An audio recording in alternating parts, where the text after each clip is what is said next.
Greetings, soccer lovers. This is Coach D here from 4D Soccer. I know has been a while. We have been working on the products for our website. So we're gonna have passing mastery, ball control, shooting, and a lot more content for you. Structure on the website to help you on your soccer journey. But for now, end of the year approaching, right? Today is Thursday, December 28th of 2023. So it's a good time for us to analyze how a year went, what we need to do differently in 2024 for achieve your goals in and outside the field, right? So I want to talk about a subject that's extremely important. It has been topic of a lot of stuff around the world right now, but I don't think that's enough specific about sports and specific about soccer. So basically, what I want to talk about is the mental health, right? Your brain fitness, right?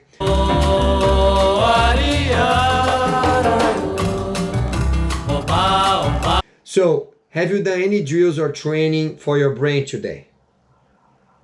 So, wait, what?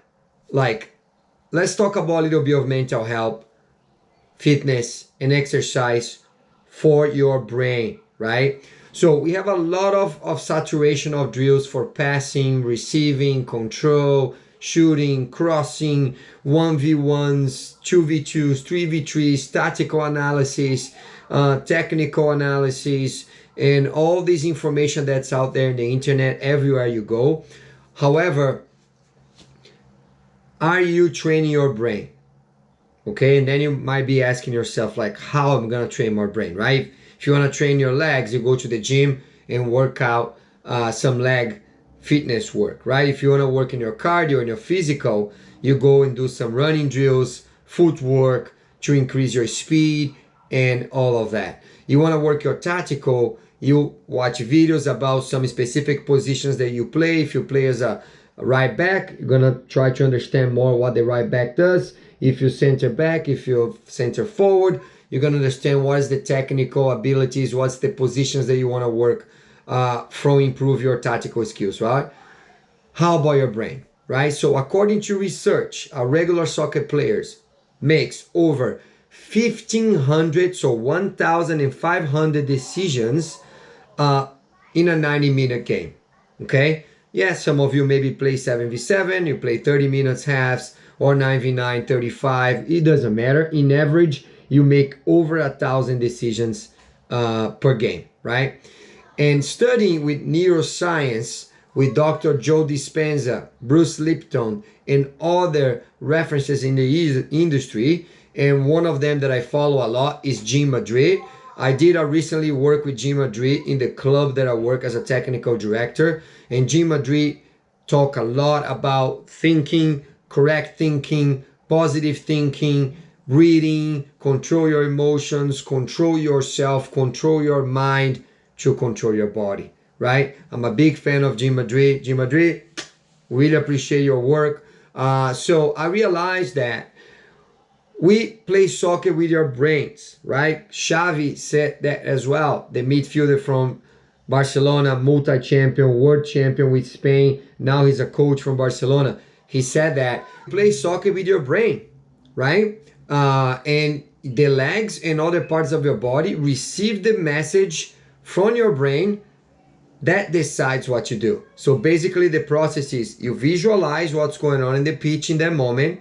If you're a smart player, you scan the field before the ball comes. When the ball came, you control the ball and then you make a decision in your brain and your legs are going to execute, right? And sometimes that happens in a fraction of a second, right? You don't even notice how that you make the decision, but you did. And not only you make decisions with the ball, but in a regular 90-minute game, in average, a player stay with the ball in their feet about 1.5 minutes, right? If you midfielder, maybe 2 minutes, but not more than that. Why you're going to do the other 88 minutes of the game if you play 45 minutes half? Why you're gonna do the other 58 minutes of the game if you play 30 30 by 30 minute game, right? So there's a lot of decisions you need to make with and without the ball, right? My point is the process is exactly what I said, the visualizations, the awareness, scanning the field, and then you determine what's going to be next, right? And in all four phases of the game, attacking, defending, transition to attack, and transition to defend, in all of these phases of the game, your brain dictates what your legs, movement, decisions, and what you're going to be making next. Right? Good. So in any sport, okay, confidence is one of the most important things. Unfortunately, or fortunately, depending on the point of view, you cannot buy confidence or mental fitness at a CVS or any other drugstore, right? I make a lot of these analogies. I know it's extreme, but that's the truth, right? You cannot go to the CVS, hey, can I have a little bit of confidence? Hey, can I have a little bit of mental fitness, please? You can't do that. So you need to work on this as a progress. The brain is like every other muscle. If you want to work, you need to work every day, 3 to 4 times a week.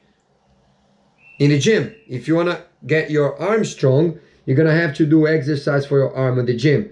In the beginning, you might not notice any difference, right? In the second day, maybe not any difference. In the first month, maybe a little bit. In the 3 months, you're gonna see that you have muscles in there.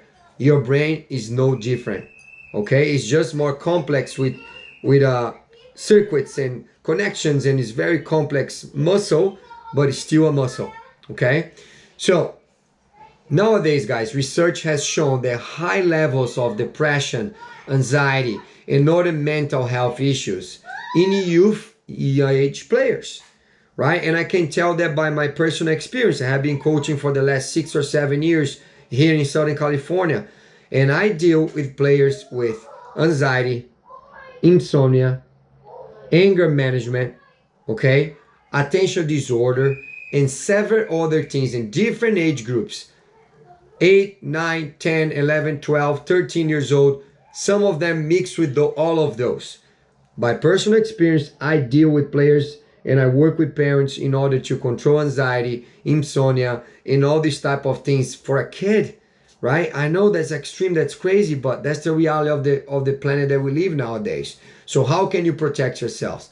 How can we avoid depression, anxiety, and all the mental health issues in the younger players? Working in your brain, thinking right, thinking positive. Do activities day in and day out that are gonna bring you benefit. They're gonna add value for your life. If you like to read a book, read a book. If you like to play video games, play video games, but with discipline. Do some physical activities. Eat well, sleep well, drink at least 2 liters of water a day. Our bodies make up 80% of water, right? So these little adjustments pay out in the end of the day, okay? So how can you prevent that? Depression, anxiety, all these things. You can do many alternative treatments, okay? I'm not a doctor. I'm not telling you what to do, but if you train your brain every day, like I said, like most people train their muscles in the gym, you will be a step ahead of most of the players, okay?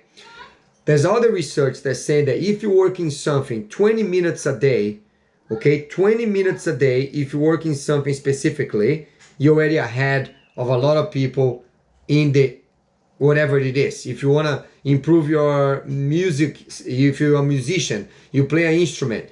If you practice this instrument 20 minutes a day, you're going to be better than most of average of people. If you want to do whatever you want to do, 20 minutes a day. If you want to read a book, 10 pages a day. Read 10 pages every day. That's not going to be much of your time. It's going to bring you significant benefits in the future, right? Just examples, okay? So how are we going to train your brain, right?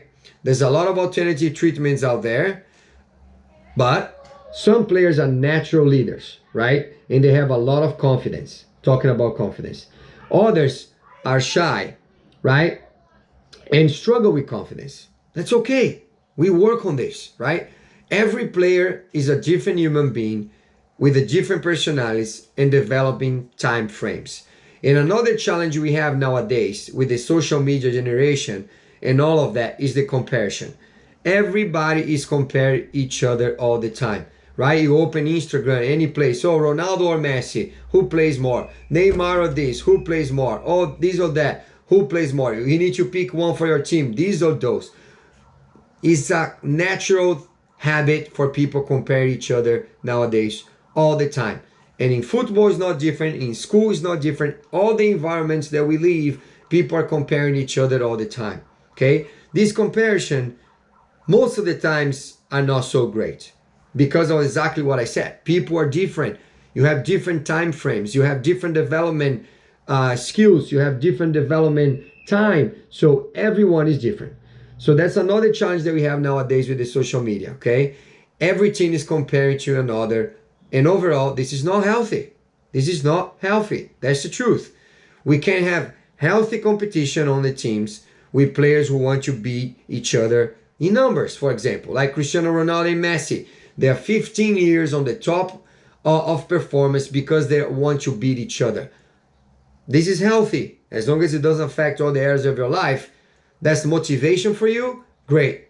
Use a player as a reference for you, beat their numbers or be better than them, but in a healthy mindset, in a positive mindset, in a growth mindset, right? Still, most of the cases, comparison has a negative impact in players' confidence, okay? I have examples as well that some of my players, it got in the pattern of a not healthy or a toxic relationship comparison, right? That was not helping them. And that was clear that to us, okay? So, end of the year, 2023, you focus on 2024. What can you do better? Focus on your mental fitness. Work and think positive. Do things in your day that's gonna add value for yourself.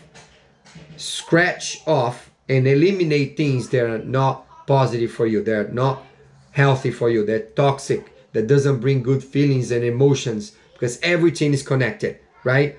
Feelings generate emotions, emotions and feelings generate actions.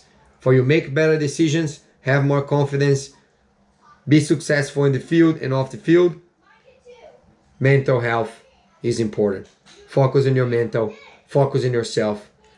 Have a great year. That 2024 be a year full of peace, love, health, patience, comprehension, resilience, and mental health. See you guys in the pitch. Cheers.